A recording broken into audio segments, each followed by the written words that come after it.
Καλημέρα κύριε Κεκάτο, σε εσάς και τους ακροατές της εκπομπής. Λοιπόν, ας ξεκινήσουμε από το βασικό.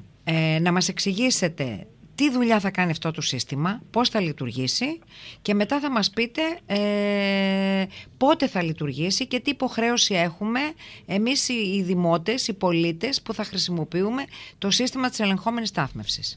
Πολύ ωραία. Να τα βάλουμε σε μια σειρά λοιπόν αυτά τα θέματα. Είναι υπό εξέλιξη, να τονίσω, το σύστημα, η διαμόρφωση του συστήματος. Δεν έχει ακόμα ολοκληρωθεί. Σωστά παρατηρήσατε τις διαγραμμίσεις που προχωράνε σε διάφορα σημεία της πόλης. Στόχος είναι λοιπόν όταν ολοκληρωθούν αυτές οι παρεμβάσεις, τις οποίες έχει εκχωρηθεί αρμοδιότητα σε εξωτερικό ανάδοχο, είναι να διαμορφωθούν 1.008 θέσεις επισκεπτών και 1.450 θέσεις μονίμων κατοίκων. 1.450 μονίμων. Ναι, 1.450 θέσεις μονίμων κατοίκων. Ναι. Οι θέσεις αυτές θα είναι αυτές που βλέπετε με μπλε διαγράμμιση, θα αφορούν τους μόνιμους κατοίκους, ναι. Ενώ οι θέσεις που είναι με λευκή διαγράμμιση και αριθμό αφορούν τις θέσεις των επισκεπτών. Ναι, η διαγράμμιση αυτή μπορούμε να πούμε ποιους δρόμους περικλεί, πέρα από αυτό που βλέπουμε. Βεβαίως. Όλο το σύστημα λοιπόν, σύμφωνα με τη σχετική απόφαση που εκδόθηκε από την αποκεντρωμένη διοίκηση της Θεσσαλίας Ελλάδος, περικλείεται από τους οδούς Φιλελλήνων, Μαγνήτων, Κοραή, Κωνσταντά, του Συντάγματος, Γαζή, Βασάνη, Δευτέρας Νοεμβρίου, Θουκυδίδου, Παπαδιαμάντη, Δεν σας άκουσα. Υπήρου, Παπαδιαμάντη, τι είπατε, δεν σας άκουσα. Λαμπράκι, ναι. Ναι, Μπόρελ, Αργοναυτών, Υπήρου και κλείνει πάλι στη Φιλελλήνων που ξεκινάει. Ναι. Επίσης υπάρχει ένα επιπλέον κομμάτι το οποίο είναι περιμετρικά του πάρκου του Αγίου Κωνσταντίνου, δηλαδή στην επέκταση της οδού Δημητριάδος μέχρι τον Άγιο Κωνσταντίνο. Ναι. Είναι και αυτό το κομμάτι. Είναι βασικά το διευρυμένο κέντρο του Βόλου, μπορούμε να πούμε, έτσι. Αυτή η δρόμη. Το διευρυμένο κέντρο. Είναι εκεί όπου αναπτύσσεται και η εμπορική δραστηριότητα. Ναι. Δεν είναι από ό,τι βλέπουμε η οδός Δημητριάδος, η οδός Ιάσονος, δεν περιλαμβάνονται. Στις οδούς Δημητριάδος και Ιάσονος θα απαγορεύεται η στάση και στάθμιση. Μόνο στο κομμάτι της Δημητριάδος που είναι δυτικά της οδού Ιολκού υπάρχουν κάποιες θέσεις εκεί. Αυτό είναι άλλο θέμα. Απαγορεύεται και έχουμε τρίπλο παρκαρισμένα. Άλλο θέμα αυτό. Αυτό είναι ένας μεγάλος πονοκέφαλος, κύριε Κεκάτο. Ορθώς θέσατε το θέμα στην αρχή περί τάξης, το θέμα της στάθμευσης. Νομίζω ότι η διαδρομή μέχρι στιγμής έχει αποδείξει ότι το θέμα του κυκλοφοριακού το παλεύουμε ποικιλοτρόπως και το ζήτημα της κυκλοφοριακής ροής μετά την κατασκευή των 7 κυκλικών κόμβων, ο πρόσφατος ο οποίος αποδόθηκε στην κυκλοφορία στη Νέα Ιωνία, συνεισφέρει και αυτός. Έχουμε κατά πολύ περιορίσει το κυκλοφορικό πρόβλημα σε ζήτημα ροής. Έχει μείνει ένα μεγάλο κομμάτι το θέμα της στάθμευσης. Και αυτό ερχόμαστε να προσπαθήσουμε να λύσουμε. Είναι ένας πονοκέφαλος και ένας γρίφος για δυνατούς λύτες, αλλά πιστεύω ότι με αυτές τις παρεμβάσεις θα το καταφέρουμε. Ναι. Άρα λοιπόν έχουμε το διευρυμένο κέντρο στο υποδιαμόρφωση σύστημα ελεγχόμενης. Δεν είναι η Δημητριάδος, δεν είναι η Άσονος, είναι η Καρτάλη και η Ιολκού. Η Ιολκού νομίζω ήδη έχετε στο αριστερό μέρος όπως κατεβαίνουμε. Η Καρτάλη πάλι δεν έχει θέση στάθμευσης. Η Ιολκού στην κάθοδο, κινούμενη από βορρά προς νότο, στο αριστερό πεζοδρόμο υπάρχουν κάποιες θέσεις στάθμευσης. Άρα εκτός του συστήματος είναι η Άσονος, Δημητριάδος και Κάπα Καρτάλη. Ναι, και η Αναλήψεως είναι εκτός του συστήματος, επειδή είναι και μεγάλος δρόμος, το λέω. Αναλήψεως και Πολυμέρεια που είναι επίσης ένας άλλος μεγάλος δρόμος είναι εκτός του συστήματος. Υπάρχει ένας προβληματισμός στα γυναίκια, αλλά δεν αφορά τη σημερινή μας κουβέντα. Ναι. Όσον αφορά λοιπόν τη σημερινή μας συζήτηση, αυτό που θέλω να θέσω είναι ότι το σύστημα έρχεται να αποδώσει δικαιοσύνη. Δηλαδή δικαιοσύνη σε όλους. Πρώτα απ' όλα στους πολίτες που μένουν σε αυτή την πόλη. Ναι. Γιατί έχει προγνωρίσει να σταθμεύουν. Στα ΑΜΕΑ, στις θέσεις φορτοεκφόρτωσης. Παντού υπάρχει πρόβλεψη να εξυπηρετηθούν όλες οι ανάγκες της πόλης. Και υπάρχει και σήμανση, ειδικά στα ΑΜΕΑ, είναι τόσο έντονο ο χρωματισμός και το σήμα που έχει χαραχθεί στο δρόμο, που δεν νομίζω ότι κάποιος πρέπει να πει δεν το βλέπω. Είναι αλήθεια ότι στο γραφείο παλιά έτρεχαν πολλοί συμπολίτες, δεν το είδα, δεν πρόσεξα, πλέον είναι όλη η θέση βαμμένη μπλε, με μια μεγάλη πινακίδα που αποκλείεται κάποιος να μην την δει. Και νομίζω σιγά σιγά γίνεται συνείδηση και στον κόσμο και δεν παρκάρουν εκεί. Ναι. Ταυτόχρονα όμως φροντίζουμε και για θέματα φορτοεκφόρτωσης που είναι ένα ζήτημα που απασχολεί πολλούς επαγγελματίες Και βέβαια το θέμα με τις μοτοσυκλέτες που και αυτές τις φροντίζουμε. Ναι, κύριε Καραγιάννη, το θέμα της φορτοεκφόρτωσης, και αυτό είναι ένα, θα έλεγα, μαύρο στίγμα, γιατί ενώ υπάρχουν ωράρια φορτοεκφόρτωσης, και αυτό είναι το πιο λογικό, βλέπουμε ότι καθημερινά παραβιάζονται. Δηλαδή δεν μπορεί 12 και 1 η ώρα να βλέπεις να γίνεται φορτοεκφόρτωση. Και αυτό επίσης είναι ένα θέμα στον έλεγχο ενδεχομένως. Προφανώς, κοιτάξτε, υπάρχουν δύο προσεγγίσεις σε αυτό. Μία, να κάνουμε ένα φορισμό και να πούμε εμείς σαν Δήμος Βόλου δεν μας ενδιαφέρει, βγάλαμε τις κανονιστικές αποφάσεις, ας τρέξει η τροχέα να βγάλει άκρη. Εμείς εδώ δεν έχουμε μια τέτοια προσέγγιση. Πραγματικά εστιάζουμε στο πρόβλημα. Ούτε μπορεί πίσω από κάθε θέση που καταλαμβάνεται παράνομο να υπάρχει ένας τροχονόμος. Δεν το θέλουμε αυτό. Άρα τη σχεδιάζουμε σωστά. Άρα λοιπόν πλέον, για να μην υπάρχει καμία δικαιολογία από κανέναν, τι πρέπει να κάνεις? Να αφουγκραστείς τις ανάγκες και να χωροθετήσεις θέσεις φορτοεκφόρτωσης εκεί που σήμερα δεν υπήρχαν. Αυτές λοιπόν μαζί με το σύστημα ελεγχόμενης στάθμης χωροθετούνται, υπάρχουν σε ικανοποιητικό βαθμό, ώστε να μην υπάρχει κάποιος που να έχει πλέον τη δικαιολογία και να πει ότι δεν βρίσκω χώρο να φορτοεκφορτώσω και θα κλείσω την πισή την Πιτριάδος και θα αποκλείσω την κίνηση. Αυτό πλέον δεν υπάρχει ούτε σαν δικαιολογία. Ναι, έχουμε λίγο αριθμό θέσεων, είστε ευκαιρός γι' αυτό? Κοιτάξτε, ο αριθμός των θέσεων της φορτοεκφόρτωσης, αν με ρωτάτε, θα ξεπεράσει συνολικά τις 100 σε διάφορα σημεία. Όταν μιλάμε σήμερα που μιλάμε, οι θέσεις αυτές δεν ξεπερνούν τις 30 με 40 θέσεις. Οπότε θα γίνει μια παρέμβαση, ιδίως προς τα τέλη και τις αρχές των οικονομικών τετραγώνων, όπου εκεί θα υπάρχουν καθαρές θέσεις φορτοεκφόρτωσης, ώστε να μπορείτε να εξυπηρετείτε ο κόσμος. Ωστόσο, αυτό που θέλω να επίσης να θέσω, είναι το γεγονός ότι δεν πάμε να τα χωρέσουμε, γιατί αυτή η εξίσωση προφανώς και δεν βγαίνει να χωρέσουν όλα τα αυτοκίνητα και όλα τα φορτηγά στο κέντρο της πόλης. Έτσι. Προφανώς και το σύστημα αποθαρρύνει τη συστηματική χρήση ΙΟΤΑΧΗ και προτείνει την εναλλακτική πεζή μετακίνηση με ποδήλατο, γι' αυτό γίνει το δίκτυο ποδηλατοδρόμων, ή τη χρήση των μέσων μαζικής μεταφοράς. Όταν λοιπόν συνειδητοποιήσουμε ότι θέλουμε να μένουμε σε μια ευρωπαϊκή πόλη και μπορούμε να χρησιμοποιήσουμε όλες τις εναλλακτικές, τότε πραγματικά θα δούμε το κέντρο της πόλης που θέλουμε. Ναι. Ωράριο για τη φορτοεκφόρτωση θα τηρηθεί? Εννοώ δηλαδή, από ό,τι καταλαβαίνω, είναι νωρίς το πρωί. Όταν ολοκληρωθεί το σύστημα θα είμαστε σε συνεργασία και με τον Εμπορικό Σύλλογο και με τους ανθρώπους που κάνουν φορτοεκφόρτωση και με τη Δημοτική Αστυνομία και με την τροχέα, να καθίσουμε κάτω και να δούμε ότι τα ωράρια που υπάρχουν, και είναι ξεκάθαρο ότι δεν μπορείς μετά τις 10 το πρωί να φορτοεκφορτώνεις οπουδήποτε, πρέπει να έχεις ολοκληρώσει μέχρι εκείνη την ώρα, θα τηρούνται στο ακέραιο. Και οι θέσεις θα αποδεικνύονται και καμπάνια η οποία θα δείξει τα μέρη θα συμβεί και προφανώς αν ακόμα υπάρχει κάποιος συμπολίτης μας που δεν ακούει όλα αυτά που του λέμε τόσο διάστημα, θα έχει τις αντίστοιχες κυρώσεις από τη Δημοτική Αστυνομία και την τροχέα. Αυτό που συζητάμε μέχρι τώρα είναι ο σχεδιασμός. Τώρα, να δούμε λίγο τη λειτουργία. Πώς θα λειτουργήσει όλο αυτό το σύστημα? Ήδη μπαίνουν και κάποιες ταμπέλες που λέει για το ωράριο.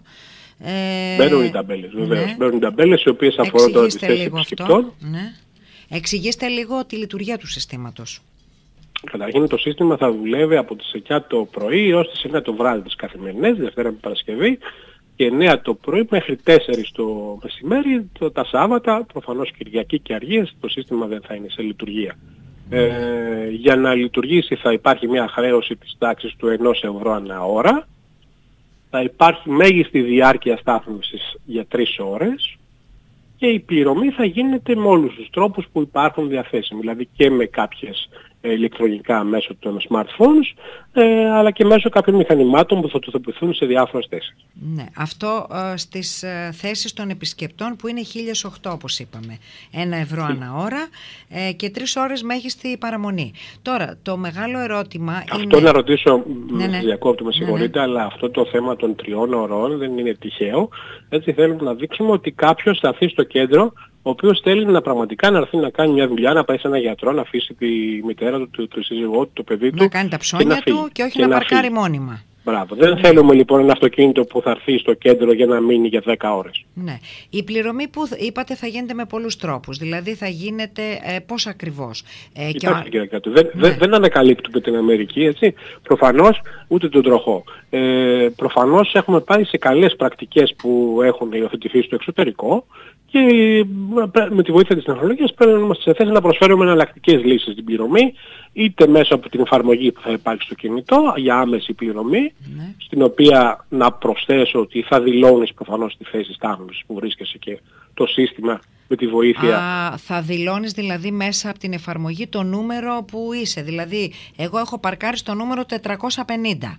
Ακριβώς. Θα μπαίνω στην εφαρμογή, θα δηλώνω ότι έχω σταθμεύσει στο νούμερο 450, θα ξεκινάει ο χρόνος μου, έτσι, και θα πληρώνω... Ο οποίος θα παρέχεται και, για να πω, 15 λεπτά δωρεάν χρόνος ομιλίας, δωρεάν χρόνος στάθμισης από τη στιγμή που θα παρκάρει κάποιος, να μπορέσει να κάνει αυτή τη διαδικασία. Ναι. Και μετά, αφού δηλώσει ότι θα είναι στη θέση, για παράδειγμα 450, θα συμπληρώσει μόνο τον αριθμό κυκλοφορίας και αυτό είναι όλο. Ναι. Δεν έχει να δηλώσει κάτι άλλο. Θα πρέπει να δηλώσω και μία κάρτα που θα γίνει χρέωση της παραμονής μου για την πληρωμή, λέω.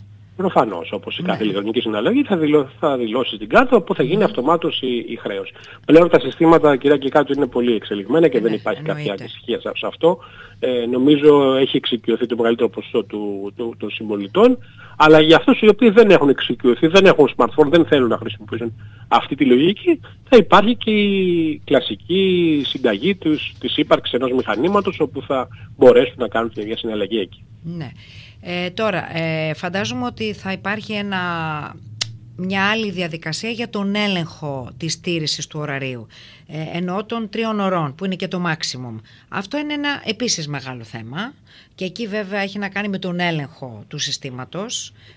Προφανώς η Δημοτική Αστυνομία θα έχει το μεγαλύτερο φόρτο ελέγχου. Είναι η μοναδική η οποία έχει και την αρμοδιότητα να το κάνει, δεν μπορεί αυτό να το κάνει εξωτερικός. Άρα ο έλεγχος θα γίνεται από τη Δημοτική Αστυνομία μόνο, για να δούμε αν τηρείται το ωράριο των 3 ωρών ή τέλος πάντων της πληρωμής που έχει κάνει ο κάθε επισκέπτης. Το σύστημα βέβαια θα βοηθιέται με την ύπαρξη αισθητήρων που έχουν τοποθετηθεί σε κάθε θέση. Αυτό θα πρέπει να αναφερθεί. Κάθε θέση λοιπόν στο κέντρο της υπάρχει τοποθετημένος κάποιος αισθητήρας, ο οποίος αντιλαμβάνεται αν πάνω στη θέση υπάρχει κατάληψη από αυτοκίνητο. Αυτό έχει ένα διπλό ρόλο. Είναι πολύ καλό πρώτον γιατί αντιλαμβάνεται το σύστημα αν θα έχει θέσεις στάθμευσης ελεύθερες, και μέσω από πίνακες που θα τοποθετηθούν σε διάφορα σημεία της πόλης θα φαίνεται ότι αυτή τη στιγμή υπάρχει στο σύστημα 300 ελεύθερες θέσεις, για παράδειγμα. Αλλά υπάρχει και μια ταυτόχρονη πληροφορία προς τη Δημοτική Αστυνομία ότι εκεί υπάρχει ένα αυτοκίνητο το οποίο έχει ξεπεράσει το χρόνο στάθμευσης και ή δεν έχει καταβάλει το τέλος στάθμευσης, οπότε πρέπει να βεβαιωθεί παράβαση. Ναι, για να διευκολυνθεί και ο έλεγχος έτσι, γιατί ούτε η Δημοτική Αστυνομία μπορεί να γυρνάει 9 ώρες, μάλλον 12 ώρες την ημέρα γύρω να δει ποιοι τηρούν ή ποιοι δεν τηρούν. Είναι προφανώς αδύνατο αυτό να συμβεί, ανθρωπίνως αδύναμο, αλλά και το δυναμικό της Δημοτικής Αστυνομίας είναι συγκεκριμένο και έχει και άλλα πράγματα να κάνει. Προφανώς το σύστημα έχει φροντίσει ώστε να ελαχιστοποιηθεί ο απαιτούμενος χρόνος για έναν αστυνομικό, ώστε να επιληφθεί ενός περιστατικού και να βεβαιώσει παράβαση. Ο αισθητήρας αυτός που θα τοποθετηθεί θα είναι εμφανής, εννοώ δηλαδή μήπως... Όχι, είναι στο επίπεδο της ασφάλτου, οπότε δεν φαίνεται. Οπότε δεν φαίνεται, για να μην υπάρχουν και ζημιές. Αυτό εννοώ, να πάνε κάποιοι να ξυλώσουν τους αισθητήρες για να διαλυθεί και το σύστημα. Άρα, το θέμα είναι, το ζήτημα είναι, κυρία Κικάλου, αυτό που λέτε περί ζημιών ή βανδαλισμών ή οτιδήποτε, γιατί πάντα αυτά ανησυχούν και προβληματίζουν. Το ζήτημα είναι να κατανοήσουν οι συμπολίτες και όλοι οι εμπλεκόμενοι και οι επαγγελματίες ότι πραγματικά αποδίδει τη δικαιοσύνη με αυτό το σύστημα. Δηλαδή άνθρωποι που δεν έβρισκαν να παρκάρουν θα βρίσκουν τώρα να παρκάρουν. Προφανώς και δεν είμαστε με το μέρος αυτών που παρκάρουν παράνομα στη Δημητριάδος και κλείνουν τον δρόμο. Αυτούς τους ανθρώπους πρέπει να τους, με οποιοδήποτε τρόπο να τους εκδιώξουμε από το κέντρο, γιατί είναι ένας ζωτικός χώρος που κινούνται πεζοί, κινούνται αμαία και διέρχεται κυκλοφορία. Δεν τους θέλουμε λοιπόν αυτούς τους ανθρώπους να παρανομούν, αποθαρρύνονται από τη χρήση του συστήματος και ενθαρρύνονται οι άνθρωποι οι οποίοι θέλουν πραγματικά να πούν ότι θα παρκάρω στο κέντρο της πόλης, θα δώσω 2 ευρώ και θα κάνω τη δουλειά μου και θα είμαι εντάξει. Και θα έχω και το κεφάλι μου. Βέβαια τώρα έχω διάφορα εδώ, βλέπω μηνύματα και ερωτήματα από ακροατές σχετικά με τις θέσεις των μονίμων κατοίκων. Δηλαδή λένε ότι είναι λίγες σε σχέση με τον αριθμό των κατοίκων που μένουν στα οικοδομικά τετράγωνα που αναφέραμε. 1.450 θέσεις είπαμε ότι είναι οι μπλε, δηλαδή των μονίμων, και ένα ερώτημα εύλογο που μου στέλνουν εδώ είναι: σε μια πολυκατοικία έχουμε 10 αυτοκίνητα. Ήδη ένα τετράγωνο με 10 αυτοκίνητα, άλλα 10 από τη διπλανή πολυκατοικία, να 20 θέσεις μονίμων. Εδώ με τους μονίμους λιγόντως, μήπως είναι μικρός ο αριθμός? Το νούμερο είναι καταρχήν ότι έχει συμβεί σε αυτό το σύστημα, έχει προκύψει βάσει 3 διαδοχικών μελετών που έχουν συμβεί και έχουν υποδείξει τους αριθμούς στους οποίους πρέπει να κινηθούμε. Η αναλογία λοιπόν είναι 1/1,5, γιατί αυτή περίπου είναι 1.000 θέσεις με 1.350 μονίμου κατοίκων, είναι ιδεατή για ένα σύστημα. Δεύτερον, επειδή έχουν γίνει και μετρήσεις κατοχής αυτοκινήτων ανεκοδομικό τετράγωνο, οι θέσεις αυτές είναι υπεραρκετές, παραπάνω από δηλαδή η μελέτη μας έδειχνε ότι πρέπει να φτάσουμε στις 1.200 θέσεις μονίμων κατοίκων. Εμείς προχωρήσαμε και δώσαμε ακόμα 300 θέσεις παραπάνω για να μην υπάρχει κανένα πρόβλημα. Υπάρχει εναλλαγή στη στάθμευση, οπότε το απλό μαθηματικό που λέει κάποιος ότι είναι 10 άνθρωποι σε ένα οικοδομικό τετράγωνο και σε κάθε πολυκατοικία επί μπορεί να του βγάζει ένα νούμερο 2.500 ας πούμε για παράδειγμα, αλλά έχει στην πράξη διαπιστωθεί ότι με την εναλλαγή και με κάποιους ανθρώπους που λείπουν κλπ.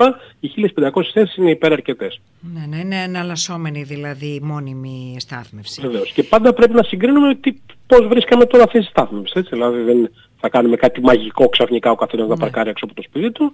Αλλά σε σχέση με τη δυσκολία που υπήρχε τώρα θα υπάρχει και αυτό το υπογράφω με τα λόγω γνώσεως, θα είναι πολύ πιο εύκολη η εξέβρεση ενός χώρου στάθμευσης για έναν μόνιμο κάτοικο. Και μάλιστα να σημειώσω ότι οι μόνιμοι κάτοικοι θα έχουν τη δυνατότητα να παρκάρουν στην περιοχή τους καθώς το σύστημα μοιράζεται σε 3 τομείς. Επιμερίζεται 3 τομείς, οπότε οι κάτοικοι ας πούμε της παραλίας θα πηγαίνουν κοντά εκεί και θα παρκάρουν, οι κάτοικοι που μένουν στο δυτικό τομέα της πόλης προς τον οδό Βασάνη και προς το Δημαρχείο θα μπορούν να παρκάρουν σε αυτή την περιοχή. Είναι κάποιες λεπτομέρειες απαραίτητες που πιστεύω ότι εγγυούνται την επιτυχή λειτουργία του συστήματος. Ναι. Τώρα, η απόδειξη το ότι είσαι μόνιμος κάτοικος πώς θα γίνεται? Δηλαδή, εγώ μπορεί να παρκάρω στην μπλε θέση, αλλά να μην είμαι μόνιμος κάτοικος. Θα υπάρξει καταρχήν μια κάρτα η οποία και τώρα το σύστημα αυτό δεν αλλάζει ουσιαστικά και τώρα υπάρχει μια κάρτα η οποία μπαίνει στο αυτοκίνητο και φαίνεστε ότι είστε μόνιμος κάτοικος. Για όλα αυτά θα γίνει τον επόμενο μήνα όταν σταδιακά θα αρχίσει το σύστημα να μπαίνει στην τελική φάση εφαρμογής του. Ναι. Θα υπάρξει ανακοίνωση εκτεταμένη με όλα αυτά που σας λέω εγώ, θα υπάρχουν καταγεγραμμένα και δηλωμένα με τα αντίστοιχα τηλέφωνα και τους ανθρώπους που μπορούν να κάνουν όλη την υποστήριξη αυτού του εγχειρήματος, όπου οι μόνιμοι κάτοικοι θα κληθούν να εκδώσουν μια κάρτα μονίμου κατοίκου και να την έχουν στο αυτοκίνητό τους. Και να την έχουν στο αυτοκίνητό τους. Ωραία, απαντήσαμε και σε αυτό.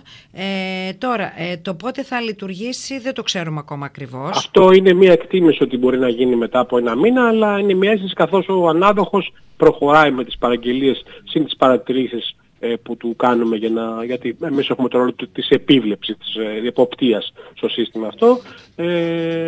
Εκτιμώ ότι δεν θα περάσουν πάνω από 1 μήνα που θα ξεκινήσει αυτή η διαδικασία να γίνεται με τους μόνιμους κατοίκους καταρχήν, γιατί αν δεν ολοκληρωθεί και η διαδικασία λήψης κάρτας από το μόνιμο κάτοικο, προφανώς και δεν θα δοθεί το σύστημα σε λειτουργία. Ναι. Ενδεχομένως να είναι έτοιμο να λειτουργήσει και εν ώψη των εορτών, έτσι, που προφανώς θα έχουμε και μεγαλύτερη κινητικότητα στην πόλη. Εδώ είμαστε να το δούμε. Εμείς το χρειαζόμαστε. Πιστεύω ότι η πόλη του Βόλου το χρειάζεται αυτό το σύστημα. Ας πούμε σε Θεσσαλονίκη λειτουργεί πάρα πολύ ικανοποιητικά ένα αντίστοιχο σύστημα και νομίζω πλέον το έχουν αποδεχθεί και οι κάτοικοι και οι επισκέπτες και οι επαγγελματίες. Είναι πιο βελτιωμένο το σύστημα αυτό, πιο επικαιροποιημένο, πιο τεχνολογικά καινοτόμο από αυτό που θα εφαρμοστεί στην πόλη μας και νομίζω πολύ σύντομα θα δούμε τα ευεργετικά ωφέλη από την λειτουργία του. Ναι.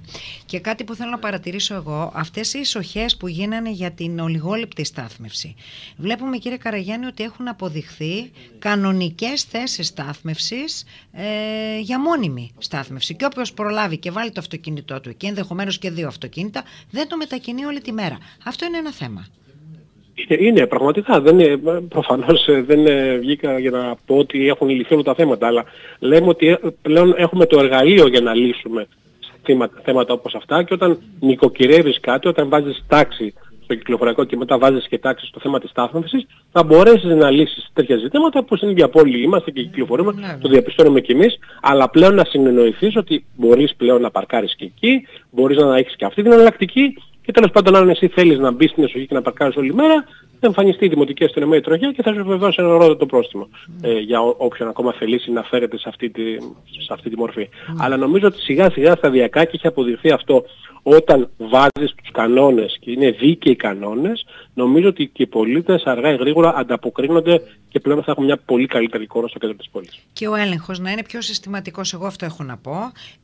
Πρέπει να παραδεχτούμε ότι υπάρχει αρκετή συμμόρφωση στο θέμα των ποδηλατοδρόμου. Να θυμίσω εκεί τη Ρήγα Φεραίου. Ειδικά η Ρήγα Φεραίου πραγματικά έχει τελειώσει, δηλαδή δεν παρκάρει κανείς, που θυμάστε τι γινότανε, η λωρίδα ήταν μόνο για στάθμευση. Εκεί που παρατηρώ εγώ, και θέλω λίγο να το δείτε και με τον έλεγχο, είναι στη Νέα Ιωνία. Ο ποδηλατόδρομος στη Νέα Ιωνία, στον κεντρικό δρόμο, είναι σχεδόν ακυρωμένος. Υπάρχουν πάρα πολλά αυτοκίνητα, από ό,τι αντιλαμβάνομαι, επαγγελματιών από τη γύρω περιοχή, γιατί και ο δρόμος είναι στενός, και εκεί πραγματικά παρκάρουν. Το διαπιστώνουν οι πάντες αυτό. Και το έχουν φτάσει στα αυτιά μας και στα μάτια μας όλα όσα καταγράφεται, κυρία και κάτω, που είναι στο δρομολογημένο να υπάρχουν παρεμβάσεις σε αυτούς τους δρόμους της Νέας Ιωνίας, ώστε να λυθεί και το πρόβλημα. Για να γίνουμε και λίγο πιο πολιτισμένοι, όχι τίποτα άλλο. Γιατί το κυκλοφοριακό δείχνει και πολιτισμό. Έτσι ακριβώς. Λοιπόν, σας ευχαριστώ πάρα πολύ για όλα τα χρηστικά που μας είπατε. Θα περιμένουμε να ολοκληρωθεί και να ξεκινήσει και εφαρμογή. Και εδώ είμαστε να τα συζητήσουμε, γιατί σίγουρα τώρα μια γεύση πήραμε από όλο αυτό. Θα δούμε και άλλα θέματα μπροστά μας. Να είστε καλά, καλή συνέχεια. Ευχαριστώ.